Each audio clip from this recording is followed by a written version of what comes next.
آخر ماه ایون دادگاه ناحیه فردوسی پایتخت عادینما دولتوار را با گناه قلابی در حجم مخصوصاً کلان به 10.5 سال زندان محکوم کرد. این حکم هنوز قوه قانونی نگرفته است و دادرس از ارائه جزئیات بیشتر خودداری نمود.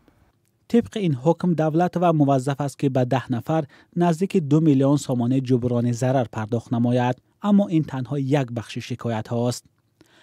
دعواگران تنها 10 نفر نیستند. طبق اطلاع دریافتی رادیوی آزادی نزدیک 100 نفر از عادینما دولت و دعواگر هستند. مبلغ ضرر حدود 3 میلیون سامانه یا بیشتر از 3 میلیون دلار گفته می شود. یک منبع آگاه به رادیوی آزادی گفت تحقیق چند پرونده دیگر نسبت عادینما دولت و ادامه دارد. دفتر کاری عادینما دولت و در اینجا در پهلوی بازار کاروان دوشنبه تا ماه مارس امسال سیرادن بود.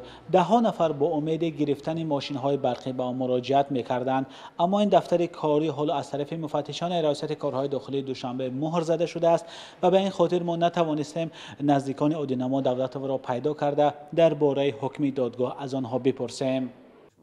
عادینما دولت و ماه مارس امسال و قبل از بازداشت به رادیوی آزادی گفته بود با دلیل پیش آمدن چند مشکل از جمله بسته شدن راه نتوانست سر وقت ماشین‌های برقی را از چین آورد. او وعده داده بود که مبلغ مردم را برمیگرداند، اما مشتریان میگویند که تا حال چیزی نگرفتند. ما را 160,000 مقصد وعده کردن که من میارم که نیاوردم. برای این افراد مهم این است که مبلغ‌های خود را از عادینما دولت و پس بگیرند. مقامات بجز از یک خبر رسمی درباره بازداشت دولت و دیگر شرح نمی‌دهند. معلوم نیست که مشتریان کی و از کدام حساب مبلغ‌های خود را باز پس گرفته می‌توانند. مولا رجب یوسفی امیری صایف، آزادی دوشنبه.